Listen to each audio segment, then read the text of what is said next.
Saludo a mi gentil auditorio de Radio Voz TV, muy buenas tardes, y saludo desde luego al especialista, al médico internista, doctor David Martínez Pérez.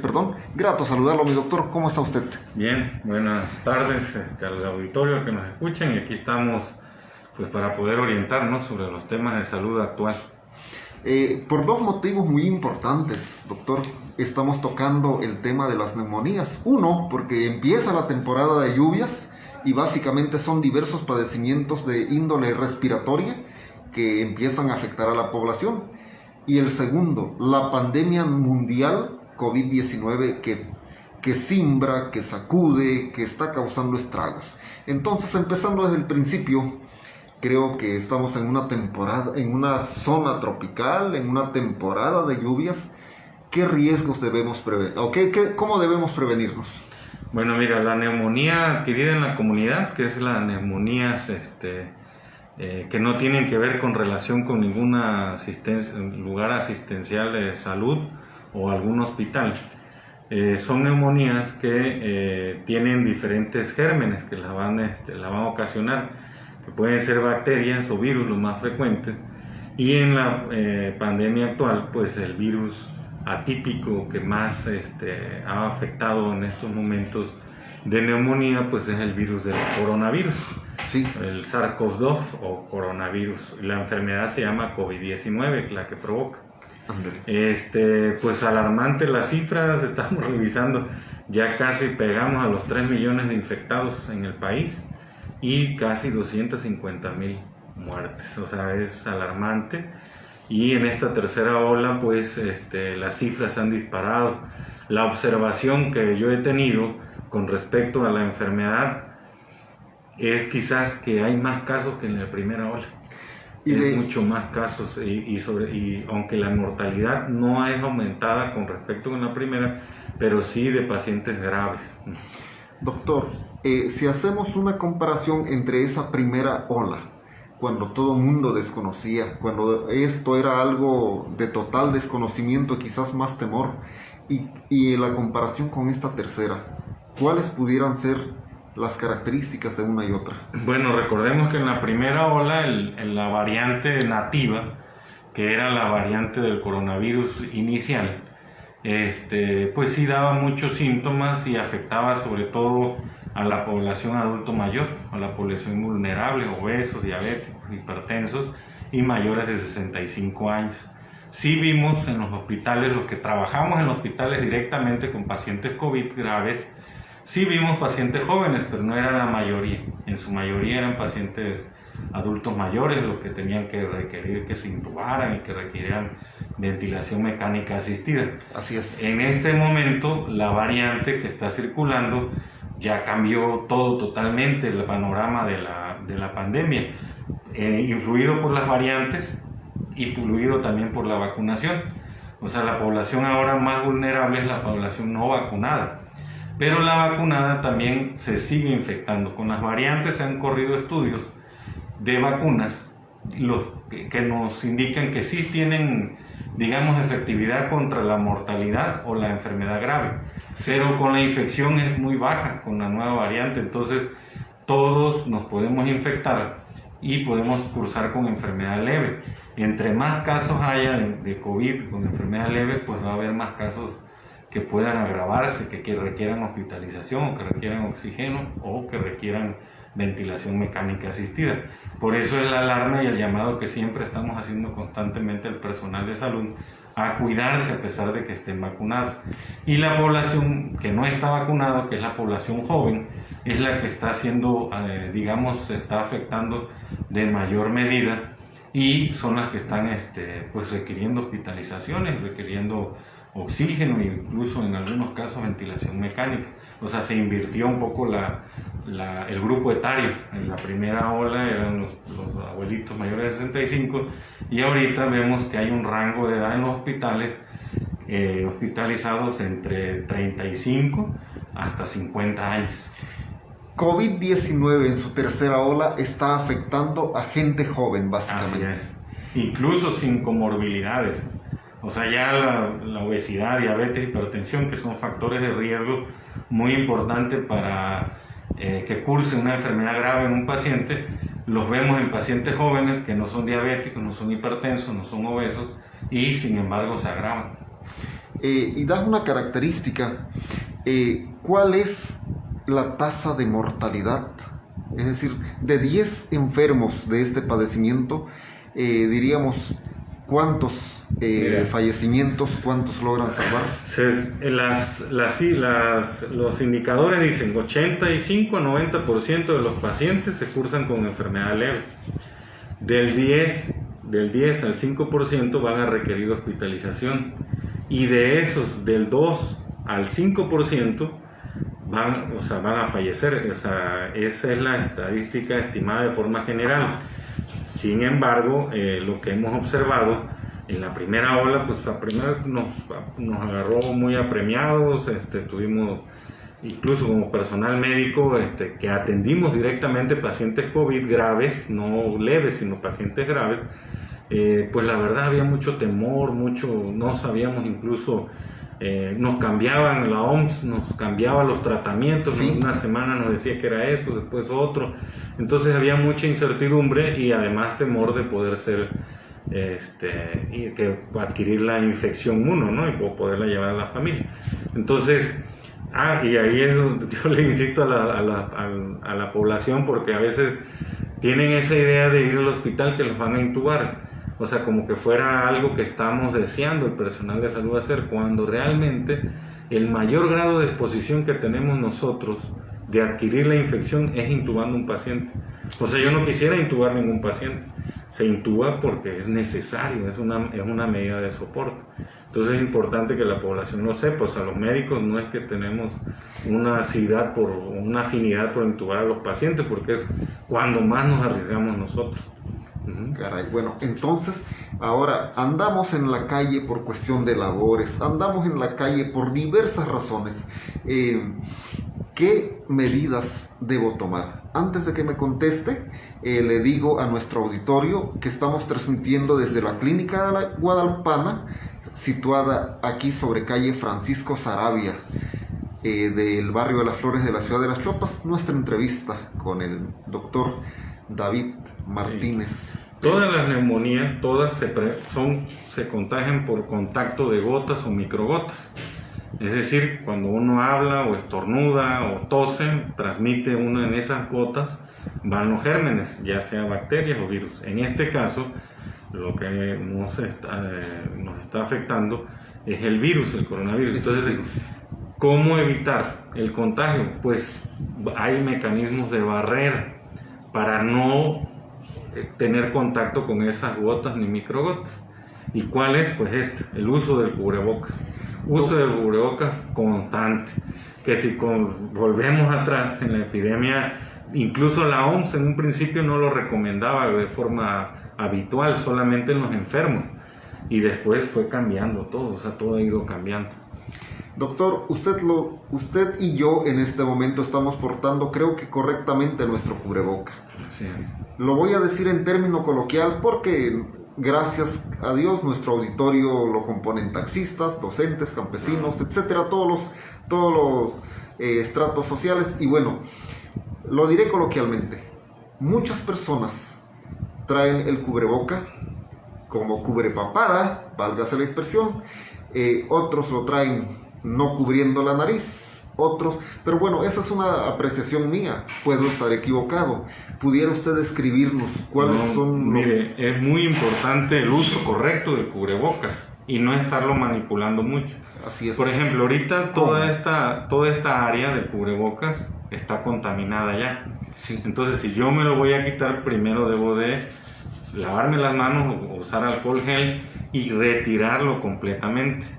Si yo, por ejemplo, ahorita estuve dando consulta y aquí vinieron pacientes sospechosos, incluso algunos confirmados de COVID, sí, y estuvieron platicando conmigo. Yo tengo en toda esta área, pues puedo tener contaminado, incluso en el cuello, ¿no?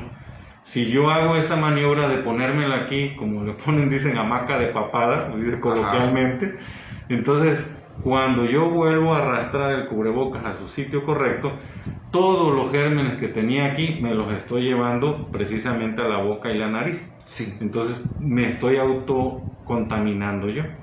Entonces lo correcto es que si se va a quitar el cubrebocas porque va a tomar o va a comer, pues es lavarse las manos antes o alcoholizarse, Sí. y posteriormente retirarlo completamente del cubrebocas y dejarlo en una zona segura. Ahí pueden usar hay unos toppers que usan, ahí lo guardan, Sí. y cuando lo van a volver a utilizar se lo ponen. Eso de usarlo acá, ese es el riesgo. Lo otro es también de que lo usan como diadema. Entonces toda esta zona está contaminada. Si yo me lo vuelvo a regresar a mi boca y mi nariz, pues yo me estoy autocontaminando. Entonces no debe de ser tampoco eso. Y la neumonía por COVID hasta ahorita actualmente no se ha demostrado que haya por infección por las mucosas oculares. O sea, usar gogle y eso pues no está recomendable. Usar la careta es un plus, pero no es lo recomendable. O sea, lo obligatorio es el cubrebocas.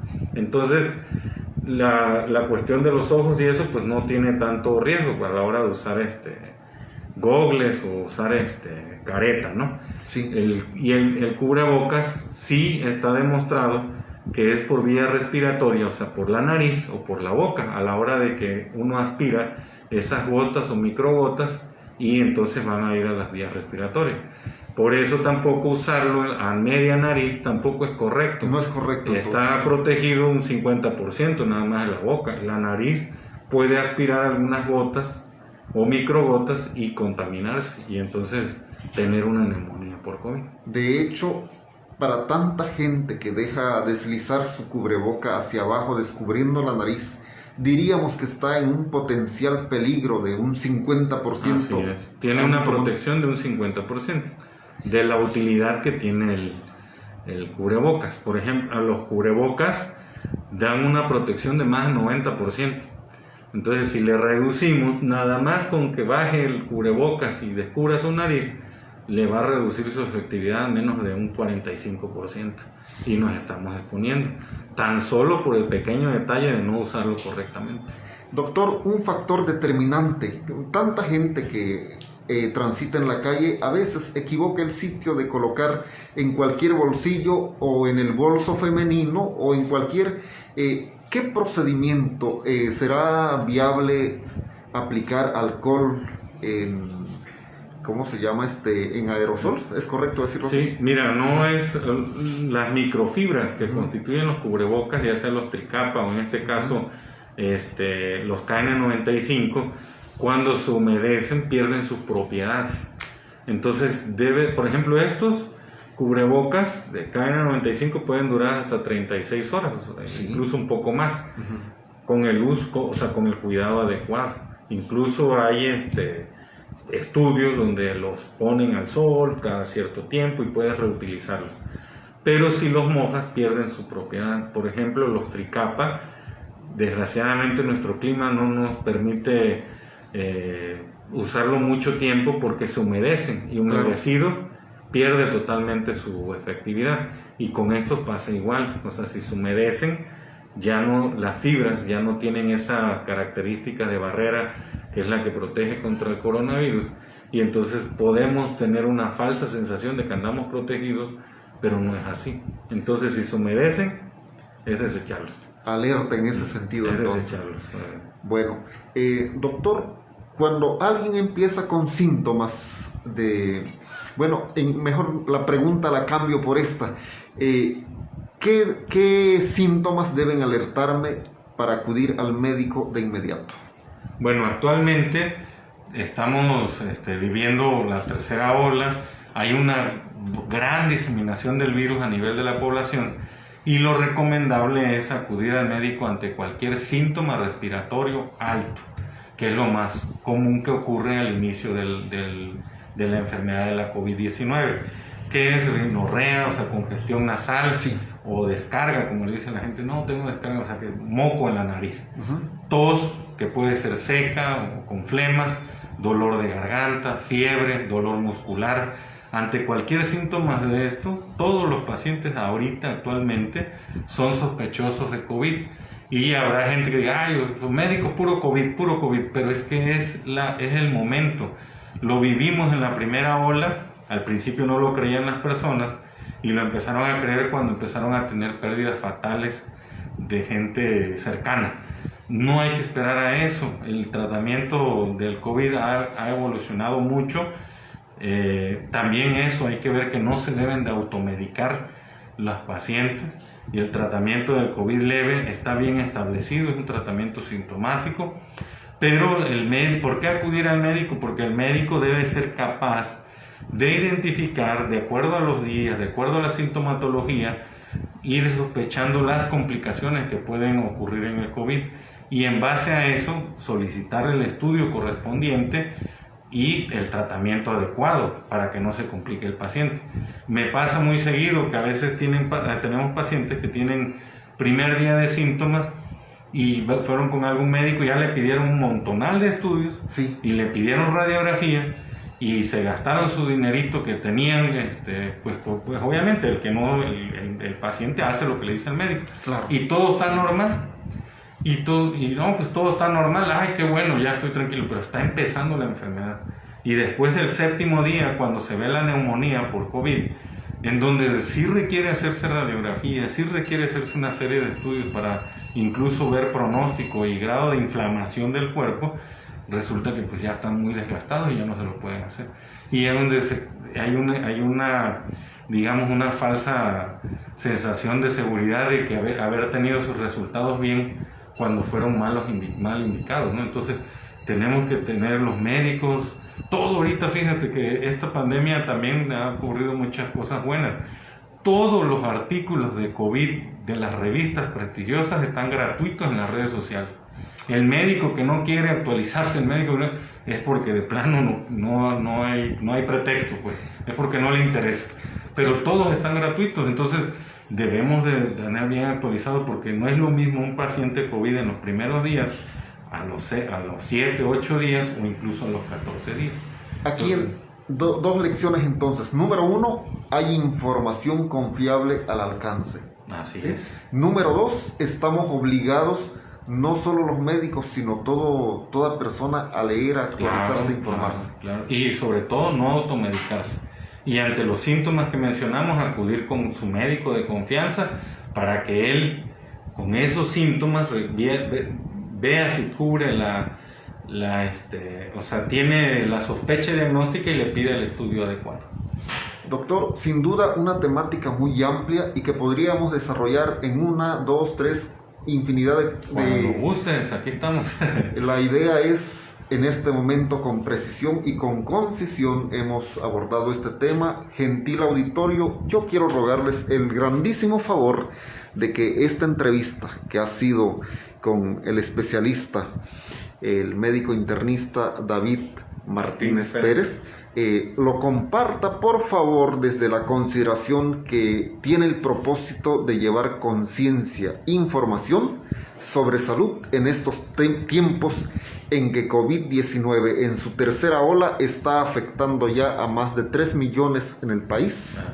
Doctor, muchas gracias. No, de nada, y si tienen alguna duda pueden escribirlo aquí en tu página, me hace llegar las dudas, vemos cómo les hacemos llegar las respuestas. Sobre todo aquí lo más importante es mantener bien informada a las personas para que no, ahora sí que les gane la ansiedad o el pánico y tomen medidas a veces desesperadas, que en lugar de hacer bien se hacen daño a ellos mismos automedicándose.